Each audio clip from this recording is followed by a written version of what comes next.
সুপ্রভাত বন্ধুরা, আজ হলো 6 আগস্ট, 20 শ্রাবণ, 22 সফর, বৃহস্পতিবার। আজকের সকালের বিশেষ বিশেষ খবরগুলি হলো: স্কুল কলেজে নিযুত ময়না নিযুত বাবু প্রকল্পের টাকার ফর্ম বিতরণ আজ থেকে। শ্রীভূমি তথা করিমগঞ্জের 10 শিক্ষা প্রতিষ্ঠানে আজ নিযুত ময়না এবং নিযুত বাবু প্রকল্পের আবেদনপত্র বিতরণ করবেন মন্ত্রী কৃষ্ণেন্দু পাল।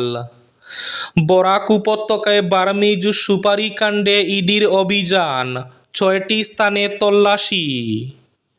ছাত্র বিক্ষোভে বল প্রয়োগ নয়, পুলিশকে আরও সংযমী হওয়ার বার্তা দিল সুপ্রিম কোর্ট। ক্ষমা করেছেন নরেন্দ্র মোদী, তবু চাপ দিয়ে ক্ষমা চাওয়ানো চলছে। ননসেন্স রাজনীতিকে আক্রমণ রাহুল গান্ধীর। কাটলিছড়া অলৈছড়া কাণ্ডে গ্রেফতার আরও 2 জন, তদন্তে উঠে এলো নৃশংস হত্যাকাণ্ডের নেপথ্যের তথ্য। দুদিন থেকে বৃষ্টি বেড়ে যাওয়ায় জল দ্রুতগতিতে বাড়ছে। বিপদসীমা ছাড়ালো সুনাই নদী, বাড়ছে বরাক নদীর জলও। লঙ্কা শিলচর বায়া চন্দ্রনাথপুর নতুন ব্রডগেজ রেলপথ দ্রুত বাস্তবায়নের দাবি। বৃষ্টিতে ট্র্যাক মেরামতে বাধা, ব্যাহত লামডিং বদরপুর রেলপথ পুনরুদ্ধার কাজ। কাবুগঞ্জে ইটভাটা মালিকের 14,80,000 টাকা লুট। 50 বছরের লক্ষ্য নিয়ে 72 কোটি টাকা খরচে জল প্রকল্প হচ্ছে হাইলাকান্দিতে, ঘোষণা বিধায়ক মিলন দাসের। কাটিগড়ায় শিয়ালের আক্রমণে শিশু মহিলাসহ আহত 8 জন, ভয়ঙ্কর পরিস্থিতি। ব্যতিক্রমী ঘটনা, শিলচর আদালত চত্বরে মোবাইলে ভিডিও করে গ্রেফতার এক মহিলা। এবং থাকবে আজকের বরাক উপত্যকার 3 জেলার আবহাওয়ার খবর। তাহলে বিস্তারিত খবরে যাওয়ার আগে অবশ্যই ভিডিওটিতে একটি লাইক করে চ্যানেলটি সাবস্ক্রাইব করে পাশের বেল আইকনটি বাজিয়ে রাখবেন এবং ফেসবুক পেজটি ফলো করে ভিডিওটি অবশ্যই শেয়ার করবেন, যাতে সঠিক তথ্যগুলো সবার কাছে পৌঁছাতে পারে। এবার শুনুন আজকের খবরগুলির বিস্তারিত। প্রথম খবর, স্কুল কলেজে নিযুত ময়না নিযুত বাবু প্রকল্পের টাকার ফর্ম আজ থেকে। নিযুত ময়না এবং নিযুত বাবু প্রকল্পের ফর্ম বিতরণ শুরু হচ্ছে আজ অর্থাৎ বৃহস্পতিবার থেকে। গৌহাটি মহানগরের শঙ্করদেব কলাক্ষেত্রের প্রেক্ষাগৃহে আয়োজিত এক অনুষ্ঠানে এর সূচনা করবেন মুখ্যমন্ত্রী হিমন্ত বিশ্ব শর্মা। তারপর রাজ্যের প্রতিটি কলেজ, উচ্চ মাধ্যমিক স্কুলে ফর্ম বিতরণ করা হবে। ছাত্রছাত্রীদের ফর্ম পূরণ করে জমা দিতে হবে সংশ্লিষ্ট স্কুল কিংবা কলেজে। স্কুল কলেজ কর্তৃপক্ষকে ফর্ম ভেরিফিকেশন করে দেওয়ার পরই টাকা হস্তান্তর করা হবে। বৃহস্পতিবার শিক্ষামন্ত্রী রনজ পেগু এই খবর জানিয়েছেন। এদিকে শ্রীভূমি তথা করিমগঞ্জের 10 শিক্ষা প্রতিষ্ঠানে আজ নিযুত ময়না এবং নিযুত বাবু প্রকল্পের আবেদনপত্র বিতরণ করবেন মন্ত্রী কৃষ্ণেন্দু পাল। উচ্চশিক্ষায় শিক্ষার্থীদের সরকারি সহায়তার আওতায় রাজ্য সরকারের উদ্যোগে আজ বৃহস্পতিবার শ্রীভূমি জেলার 10টি শিক্ষা প্রতিষ্ঠানে একযোগে মুখ্যমন্ত্রী নিযুত ময়না এবং নিযুত বাবু প্রকল্পের আবেদনপত্র বিতরণ কর্মসূচি অনুষ্ঠিত হবে। কাটলিছড়া অলৈছড়া কাণ্ডে গ্রেফতার আরও 2, তদন্তে উঠে এলো নৃশংস হত্যাকাণ্ডের নেপথ্যের তথ্য। অলৈছড়া নাবালিকা ধর্ষণ ও হত্যাকাণ্ডে আরও 2 অভিযুক্তকে গ্রেফতার করেছে কাটলিছড়া পুলিশ। এর ফলে চাঞ্চল্যকর এই ঘটনায় গ্রেফতারের সংখ্যা বেড়ে দাঁড়ালো 5। ইতিমধ্যে গ্রেফতার হওয়া 3 অভিযুক্তকে টানা জিজ্ঞাসাবাদ, প্রযুক্তিগত তথ্য প্রমাণ, ফরেনসিক বিশ্লেষণ এবং অন্যান্য বৈজ্ঞানিক তথ্যের ভিত্তিতে দুই অভিযুক্তকে গ্রেফতার করা হয়েছে বলে জানিয়েছে পুলিশ। নাবালক এক অভিযুক্তকে রাখা হয়েছে হোমে। জেলা পুলিশ সুপার অমিতাভ সিনহা জানিয়েছেন, নিহত নাবালিকার সঙ্গে দুই অভিযুক্তের পৃথকভাবে যোগাযোগ ছিল। সেই যোগাযোগকে কেন্দ্র করে অভিযুক্তদের মধ্যে বিরোধের সৃষ্টি হয়। এরপরই পরিকল্পিতভাবে নাবালিকাকে যৌন নির্যাতনের পর হত্যা করা হয়। বরাক উপত্যকায় বার্মিজ সুপারি কাণ্ডে ইডির অভিযান, 6টি স্থানে তল্লাশি। বার্মিজ সুপারির অবৈধ বাণিজ্যের অভিযোগে চলা তদন্তের অংশ হিসাবে বুধবার বরাক উপত্যকার 6টি স্থানে একযোগে তল্লাশি চালায় এনফোর্সমেন্ট ডিরেক্টরেট অর্থাৎ ইডি। জানা গেছে, বুড় থেকেই ইডির একাধিক দল কাছাড় জেলার 5টি এবং শ্রীভূমি জেলার 1টি স্থানে একযোগে অভিযান শুরু করে অবৈধ সুপারি ব্যবসার সঙ্গে জড়িত থাকার সন্দেহে কয়েকজন ব্যক্তির বাড়ি এবং ব্যবসায়িক প্রতিষ্ঠানেই তল্লাশি চালানো হয়। তল্লাশি চালানো স্থানগুলির মধ্যে শিলচরের হাসপাতাল রোড এলাকার বাসিন্দা দীপঙ্করদের সঙ্গে সংশ্লিষ্ট একই ঠিকানা এবং লেদার ওয়ারহাউস এলাকার সুপারি ব্যবসায়ী জাকির তালুকদারের সঙ্গে যুক্ত একটি প্রতিষ্ঠানের নাম উঠে এসেছে। শ্রীভূমি শহরের মাইজডিহি এলাকায় ব্যবসায়ী কবির আহমেদ চৌধুরীর বাড়িতে বুধবার সকাল 10টা থেকে বিকেল 5টা পর্যন্ত তল্লাশি অভিযান চালায় ইডি। জানা গেছে, সুপারি ব্যবসায় অনিয়মের অভিযোগের ভিত্তিতে এই অভিযান পরিচালিত হয়। ক্ষমা করেছেন নরেন্দ্র মোদি, তবু চাপ দিয়ে ক্ষমা চাওয়ানো চলছে। ননসেন্স রাজনীতিকে আক্রমণ রাহুল গান্ধীর। আন্দোলন করা পড়ুয়াদের ক্ষমা করে দেওয়ার বার্তা দিয়েছেন প্রধানমন্ত্রী নরেন্দ্র মোদি। নয়ডার 15 বছরের এক কিশোরী ক্ষমা চেয়ে নিয়েছিল প্রধানমন্ত্রীর কাছে, কিন্তু রাজ্যে রাজ্যে পড়ুয়াদের বাড়িতে গুন্ডা পাঠিয়ে ক্ষমা চাওয়ানো হচ্ছে বলে বুধবার তোপ দাগলেন লোকসভার বিরোধী দলনেতা রাহুল গান্ধী। তার বক্তব্য, চাপ দিয়ে ক্ষমা চাওয়ানো এবং তারপর তা গ্রহণ করার রাজনীতি পুরোপুরি ননসেন্স। বুধবার দিল্লির 10 জনপথের বাসভবনে প্রতিবাদী পড়ুয়াদের সঙ্গে দেখা করেন রাহুল গান্ধী। তারপর বাড়ির সামনে সাংবাদিকদের মুখোমুখি হন কংগ্রেস নেতা। পাশে ছিলেন 5 প্রতিবাদীও। রাহুল গান্ধীর কথায়, বাচ্চাদের ক্ষমা চাওয়ানোর জন্য চাপ দেওয়া চলছে, নানাভাবে পড়ুয়াদের হেনস্থা করা হচ্ছে, মহিলাদের বাড়িতে গুন্ডা পাঠিয়ে দেওয়া হচ্ছে, তারপর বলা হচ্ছে ক্ষমা করে দেওয়া হলো। এই রাজনীতি ননসেন্স। বিক্ষোভকারী পড়ুয়াদের উদ্দেশ্যে রাহুল গান্ধীর পরামর্শ, তোমরা ক্ষমা চাইবে না, তোমরা কোনো ভুল করনি, তোমরা দেশের সংবিধান, শিক্ষা ব্যবস্থা এবং ভবিষ্যৎ রক্ষা করতে নেমেছো। সাংবিধানিক মূল্যবোধ থেকেই আমরা তোমাদের পাশে রয়েছি।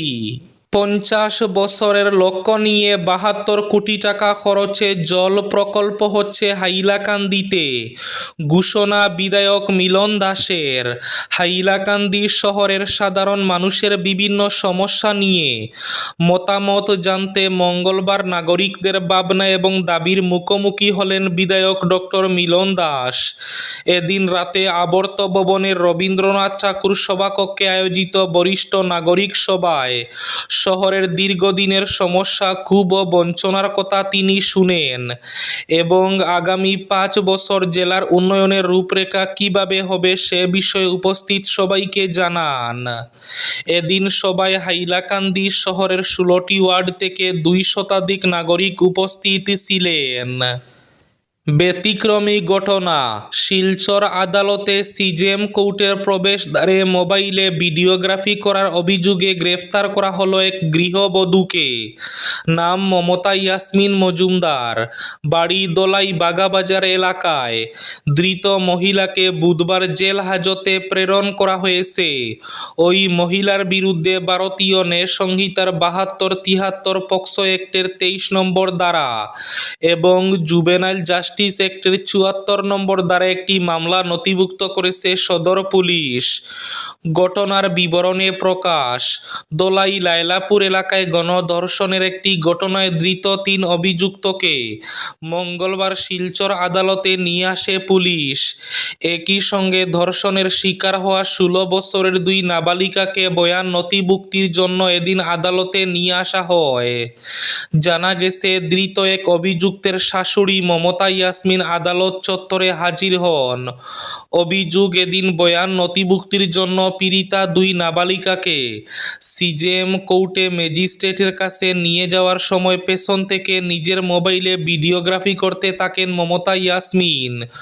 কোর্টের প্রবেশদ্বারে যে কোনো ধরনের ভিডিওগ্রাফি বা রেকর্ডিং করা আইনত নিষিদ্ধ। এই আইন লঙ্ঘন করার অপরাধে অভিযুক্ত মহিলাকে গ্রেফতার করে পুলিশ। ছাত্র বিক্ষোভে বল প্রয়োগ নয়, পুলিশকে আরও সংযমী হওয়ার বার্তা সুপ্রিম কোর্টের। গত ২০ জুলাই নিট দুর্নীতি বিরোধী চলো সংসদ কর্মসূচি ঘিরে হওয়া অশান্তির প্রেক্ষিতে পুলিশ ও প্রশাসনকে আরও সংযমী হওয়ার বার্তা দিল সুপ্রিম কোর্ট। বুধবার শীর্ষ আদালতের প্রধান বিচারপতি সূর্যকান্তের নেতৃত্বাধীন বেঞ্চ স্পষ্ট জানিয়েছে যে ছাত্র বিক্ষোভ দমনে রাষ্ট্রের শক্তি প্রদর্শন বা বল প্রয়োগ হিতে বিপরীত হতে পারে। এর বদলে আন্দোলনকারী তরুণদের অভাব অভিযোগের কথা শুনে অনেক বেশি জরুরি। আদালতের পর্যবেক্ষণ, বিক্ষোভ চলাকালীন আন্দোলনকারীদের একাংশ যদি বিপথে চালিত হয়ে পাথর ছুঁড়েন, তবুও প্রশাসনের উচিত তাদের প্রতি আক্রমণাত্মক না হওয়া। তরুণ প্রজন্মের এই ধরনের আচরণের ক্ষেত্রে তাদের কথা শুনে শান্ত করা এবং সঠিক কাউন্সেলিং বা পরামর্শ দেওয়া বেশি প্রয়োজন। কাটিগড়ায় শিয়ালের আক্রমণে শিশু মহিলা সহ আহত ৮ জন। একদল শিয়ালের আক্রমণে এক শিশু এবং ৩ জন মহিলা সহ আহত ৮ জন। ঘটনাটি সংঘটিত হয়েছে কাটিগড়ার ভারত বাংলা সীমান্তবর্তী হরিনগরে। এর মধ্যে কয়েকজনের অবস্থা সংকটজনক। তাদের কাটিগড়া হাসপাতালে প্রাথমিক চিকিৎসার পর শিলচর মেডিকেল কলেজ হাসপাতালে পাঠানো হয়েছে। প্রাপ্ত খবর মতে, কাটিগড়ার ভারত বাংলা সীমান্তবর্তী হরিনগর গ্রামে শিয়ালের আক্রমণে ৮ জন আহত হয়েছেন বুধবার সকালের দিকে। স্থানীয়রা জানান, এদিন কাকবুরে ঘুম থেকে উঠে এক মহিলা শৌচালয়ে যাওয়ার পর শিয়ালের আক্রমণের শিকার হন। তার চিৎকার শুনে বাড়ির অন্যান্য লোকজন বেরিয়ে এসে শিয়ালের দলকে তাড়ানোর চেষ্টা করলে শিয়ালের দল একের পর এক তাদের উপর আক্রমণ চালায়। এতে এক শিশু, ৩ জন মহিলা সহ মোট ৮ জন আহত হন। এতে এক ভয়ঙ্কর পরিস্থিতির সৃষ্টি হয়েছে ওই এলাকায়। আজকের বরাক উপত্যকার ৩ জেলার আবহাওয়ার খবর। আজ বরাক উপত্যকার ৩ জেলার আকাশ একটু মেঘলা থাকার পূর্বাভাস। শিলচর কাছাড়ে আজ সর্বোচ্চ তাপমাত্রা থাকবে ৩২ ডিগ্রি সেলসিয়াস এবং সর্বনিম্ন তাপমাত্রা থাকবে ২৬ ডিগ্রি সেলসিয়াস।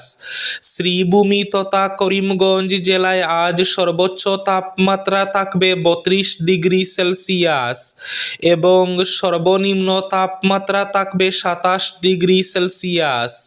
হাইলাকান্দি জেলায় আজ সর্বোচ্চ তাপমাত্রা থাকবে ৩২ ডিগ্রি সেলসিয়াস এবং সর্বনিম্ন তাপমাত্রা থাকবে ২৬ ডিগ্রি সেলসিয়াস। এবার শেষ খবরটি। কাবুগঞ্জে এক ইটভাটা মালিকের গাড়ি আটকে ১৪,৮০,০০০ টাকা লুটে নিল দুষ্কৃতী দল। ঘটনাটি ঘিরে তীব্র চাঞ্চল্যের সৃষ্টি হয়েছে এলাকা জুড়ে। ঘটনাটি ঘটেছে সোমবার সকাল ৯:৩০ নাগাদ কাবুগঞ্জ সংলগ্ন নগদীর গ্রাম ৩য় খণ্ডের আমরাঘাট কাবুগঞ্জ পূর্ত সড়কের উপর। এ সংক্রান্ত ঘটনা নিয়ে পূর্ব দলাইয়ের মোহনখালের বাসিন্দা শ্যামল এবং দক্ষিণ দক্ষিণ দলাইয়ের রাজঘাটের হানি সিং নামের দুই ব্যক্তিকে অভিযুক্ত করে মঙ্গলবার সুনাই থানায় একটি মামলা দায়ের করেছেন দক্ষিণ দলাইয়ের সপ্তগ্রামের জবাব ব্রিক্স ইন্ডাস্ট্রিজ নামের ইটভাটার মালিক আশিক উদ্দিন মজুমদার। বুধবার ঘটনার বিবরণ তুলে ধরতে গিয়ে আশিক উদ্দিন মজুমদার বলেন, ইটভাটার ব্যবসার টাকার জন্য রবিবার তিনি তার নাগাখালের শ্বশুরবাড়িতে যান। সোমবার শ্বশুরবাড়ি থেকে 14,80,000 টাকা নিয়ে তিনি তার বাড়ির উদ্দেশ্যে একটি গাড়িতে করে রওনা দেন। তার সঙ্গে ছিলেন 3 শালক।